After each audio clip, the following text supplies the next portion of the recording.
इज़्ज़त माब जनाब एडिशनल डीसी भदरवा और मेरे साथ आए हुए दीगर साथी, जनाब शबीर साहब ने इस कौंसल के बारे में जनाब को सब कुछ बता दिया है और हमारा फ़र्ज़ बनता है, चूँकि हम सीनियर सिटीज़न हैं, तजर्बाकार हैं, हमने दुनिया देखी होती है, हम आपका साथ साथ हमेशा देते रहेंगे जहाँ तक भदरवा की डेवलपमेंट और अमन व अमान का ताल्लुक़ है।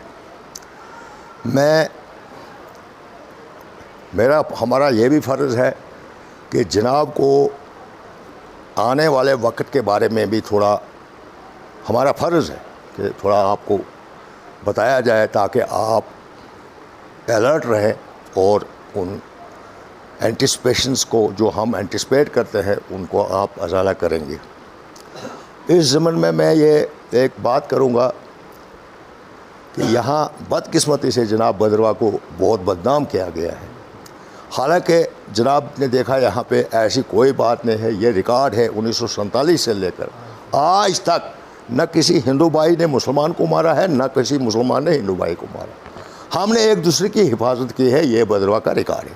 ये कोई मैं अपने घर से नहीं कह रहा हूँ। अब मसला जनाब पिछले दिनों नूपुर शर्मा का मसला हो गया। अब उस औरत ने इंडिविजुअली बोल दिया, उसने जो कुछ बोल दिया उससे आलम इस्लाम के जज्बात मजरू हो गए, ठीक है ना। लेकिन अब हमने क्या करना था, उसको हमने मजम्मत की, गवर्नमेंट ने एक्शन ले लिया, उसको पार्टी से अलग कर दिया, ठीक है। आलम इस्लाम जो है वो सेटिस्फाई हो गया और उसको हमने माफ़ किया, क्योंकि हमारा कुरान कहता है, हमारा नबी के फरमाते हैं कि भाई माफ़ करो। हमने भी माफ़ कर दिया, रिजेंटमेंट है लेकिन माफ़ हमने कर दिया क्योंकि हमारा दीन है। इसी सिलसिले में यहाँ सारी दुनिया में प्रोटेस्ट हुए, सारे हिंदुस्तान में प्रोटेस्ट हुए, सारे आलम इस्लाम में प्रोटेस्ट हुए। लेकिन यहाँ बदकिस्मती से यहाँ भी हुआ, होना चाहिए था प्रोटेस्ट हुआ यहाँ। उसमें शाम तक तो वो प्रोटेस्ट बड़े अच्छे तरीके से, बड़े खुशगवार अंदाज में हो गया था, जिसमें हिंदू भाई भी उसको कंडेम कर रहे थे उस एक्ट को। तो इतने में कोई एक आंसर किसी ने ऑल फॉल बोल दिया। गलत बात नहीं कि हम उन लोगों का साथ देंगे, जो लोग गलत है वो गलत है, चाहे मैं क्यों ना। उसके रिएक्शन में दूसरे लड़के ने, वो भी हमारा ही लड़का, उसने व्हाट्सएप पे कोई नाज़ेबा अपने रसूल अल्लाह के ख़िलाफ़ एक पोस्ट डाली। हमारे हिंदू मुसलमान के जज्बात पर और मजरू हो गए। उसने जो हमारी तरफ से जो जिसने बोला, उसकी तकरीर से हमारे हिंदू भाइयों के जज्बात मजरू हो गए। मसला है, कानून एक ही है, जो जुर्म उसने किया वही जुर्म इस बच्चे ने भी किया। बहरहाल बच्चे हमारे हैं, हमने इसको भी माफ़ किया, हमने उसको भी डांट डपट की, उसको भी मैंने कहा करेंगे क्या, आप गलती हो गई है। अब मैं जनाब को कहना चाहता हूँ कि उसके 2 बच्चे हैं, दोनों बच्चे जनाब लड़कियाँ हैं, कोई उसको सन नहीं है। He is a patient and he is 60 years of old।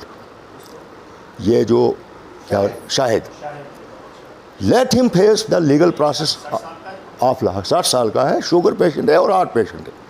कोई आदमी उसको दवाई देने के लिए नहीं है, कोई उस आदमी की उसकी बात नहीं कर रहा, मैं उसकी बात नहीं कर रहा। Let him go to hello.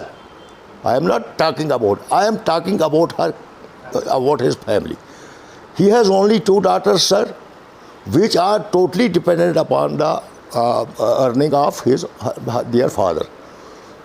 The father is underground and the police is not allowing the shop to be opened. This is very high and this is no law, there is no legality in it. कल को मेरी apprehension, जो मैंने कहा, जो मैं आगा आपको करूँगा पहले ही, कल को अगर वही लड़कियाँ बाज़ार में बैठ जाएंगे धरने पर, जी हमारा क्या कसूर है, हमें भी ले जाओ, उस सूरत में आप क्या करेंगे फिर? हाँ नहीं सर, मतलब जब चलो कोई ना कोई बैठता, कोई साला बैठता, कोई कुछ थे तो। और बरसात का मौसम है जनाब, गुनाह भी है, 2 लड़कियों का बाप है। हमने ये कहते हैं कि let him face the legal process of law. हमें कोई जो पर्चा लगा है, जो कार्रवाई इधर हो गई है उसको, there should be no double yardstick. Yardstick sir एक होनी चाहिए। हमारी ये गुजारिश है, ये दिस इज़ माई एप्रीहेंशन कि अगर आपने डबल यार्ड स्टिक का ये अपनाया तो things will go out of your hand, then things will go also out of our hand, we will not be able to control. देखें, हम तो कंट्रोल करेंगे आपके भरोसे पर। आप हमको बोलेंगे कि भाई चलो हमने इनको थोड़ा सा, हम इनकी बात सुनते हैं, तो पब्लिक भी हम पर भरोसा करती है, ये रेसिप्रोकल है सर। तो मैं गुजारिश करूंगा कि उस पर एक भरोसा करती है, ये रेसिप्रोकल है सर। तो मैं गुजारिश करूंगा कि उस पर एक रहम करें।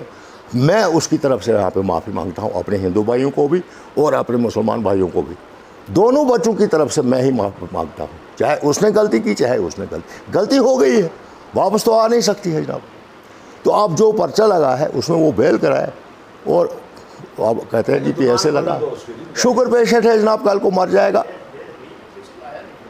हाँ सर, बेल हुई है, लेकिन ये उन्होंने कहा ना उसको डराया जनाब उनको। तो अगर 153A वाला बाहर रहेगा, 153A वाला पैसे लग जाएगा, तो ये डबल यार्ड स्टिक है, ये आपका है। And this is very important point, and this will be the burning issue in coming few days. तो बाकी सर दूसरी बात मैं ये बताऊंगा, यहाँ सब कुछ ले गए उठा कर। अब तो यार जनाब लोकल ही हैं, तो आपको लोकल तो आपको ज़्यादा हमारा काम करना चाहिए। हमारी कैलाश यात्रा, आप हैरान रह जाएंगे, हज़ारों साल से उसका बेस कैंप भद्रवा में है। क्यों जी, मैं गलत कह रहा हूँ मसना जी? बेस कैंप उसका भद्रवा में है। अब कल मैंने सुना कि उसका बेस कैंप उन्होंने कहा कि नहीं जी, यात्रा भद्रवा से नहीं, यात्रा डुडू बसंतगढ़ से शुरू हो जाती है। इसका बेस कैंप जो है मतलब बदला गया हज़ारों साल के बाद। मुझे समझ नहीं आती कि हमारे हिंदू भाई यहाँ पे क्या कर रहे हैं। तो आज ही पता चला। और हमारे जो डीडीसी चेयरमैन साहब कौशल जी, वो यहाँ के लोकल है, वो क्या कर रहे हैं, वो है कहाँ पे और गवर्नमेंट कहाँ पे है? अफसोस की बात यह है सर। हमने सबने बाहर आना। दूसरी बात जनाब, जब भी आपको कोई लॉ एंड ऑर्डर की प्रॉब्लम होती है, खुदा न खास्ता आपने कुछ। मोहतरम एडीसी साहब, मेरे बुज़ुर्ग पैटर्न हमारे योगी साहब, हमारे सदर मोहम्मद हफीज़ साहब, जनरल सेक्रेटरी चौधरी साहब, हमारे एडवाइजरी कमेटी के मेंबर द्विवेश जी, हमारे भाई डोगरा साहब, मेरे दोस्त लीगल एडवाइज़र तनवीर साहब, सबको सलाम आदाब। आज भाईजान हमारा आने का मकसद ये है कि हम कुछ रोज़ पहले, ये मेरे ख्याल में 6 या 7 तारीख की बात है, हम डोडा गए थे डीजीसी साहब के पास। तो वहाँ हमने एक मेमोरेंडम दिया था रिगार्डिंग भद्रवा डेवलपमेंट, जाई रोड, अपना क्या नाम है जी, ये चंबा रोड, बनी बिसोली रोड, जो 50, 60, 70 साल से चल रही है यहाँ, जिसके लाखों करोड़ों रुपया अभी तक उस पर लगा, मगर वो रास्ता अभी तक पाए तक मिल तक नहीं पहुँचा।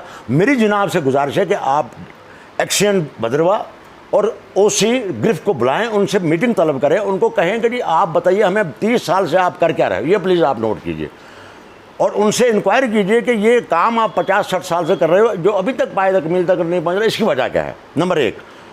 नंबर 2, गुंदो रोड है आपकी, जाई गुंदो रोड, वो अभी तक उसका ब्लैक टॉप क्या करना, उसमें ज़्यादा से ज़्यादा 60 या 70 या 20 या 10 या 15-20 लाख रुपए उस पर लगेगा, जो अभी तक भी ऐसे पड़ा है, जिस पर अभी भी आमदराफत के काबिल नहीं बनी है वो रोड।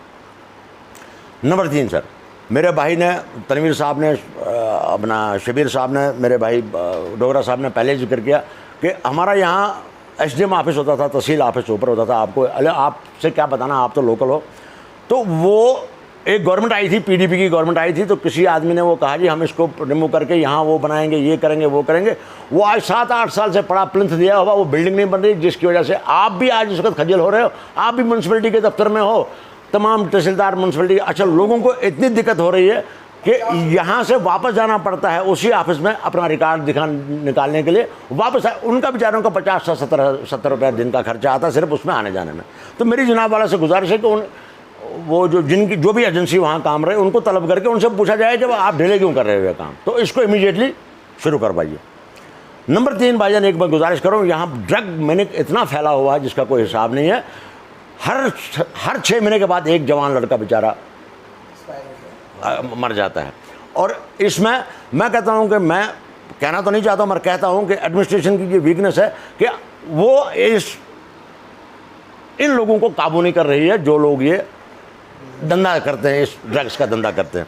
तो मेरी गुजारिश है जनाब वाला से ये भी कि ये ड्रग के इस मसले में भी आप थोड़ा सा पुलिस को हिदायत कीजिए, उनको कहिए कि अगर आप पकड़ते हो किसी को तो आप उसको छोड़ते क्यों हो, और आप उसकी जड़ निकालो, लड़का ले कहाँ से आता है, ये करता कहाँ से, ये लाता कहाँ से। उन मेन आदमी को पकड़े, मेन कल्प्रिट्स को पकड़े, उनको सजा दिए, उनको पैसे लगाइए। जो 2-4 बार एक आदमी अंदर पैसे में जाएगा दोबारा कोई जरूरत नहीं करेगा। नंबर 4 सर, अभी टूरिज्म डेवलपमेंट है यहाँ पे, अपनी BDSA है, कुछ नहीं, बेकार है वो एजेंसी, इस वक्त डिफंक पड़ी हुई है। आप जाइए, आप खुद ज़रा टूर मारिए, देखिए कि क्या हाल बना रखा है उन्होंने। तमाम होटल बंद हैं, तमाम कारोबार बंद है।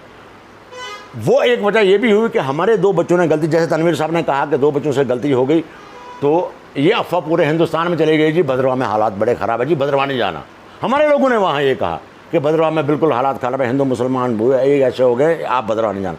मेरी गुजारिश है जनाब वाला से कि ये जो ऐसा आंसर है जो ये बातें फैलाता है और ये जो बातें करता है, उनको आप काबू कीजिए, उनको रिस्ट्रिक्ट कीजिए इस मामले में आइंदा। और मैं आपको दरख्वास्त करूँगा, हमारे जितने ये प्रेस वाले अजीज़ भाई, मेरे छोटे बच्चे हैं, ये इनको भी हिदायत कीजिए कोई ऐसी बात ना फैलाएं जिससे कि आम लोगों में तजाद खड़ा हो, उसको भी देख सोच के ही अपना मीडिया में दिया करें।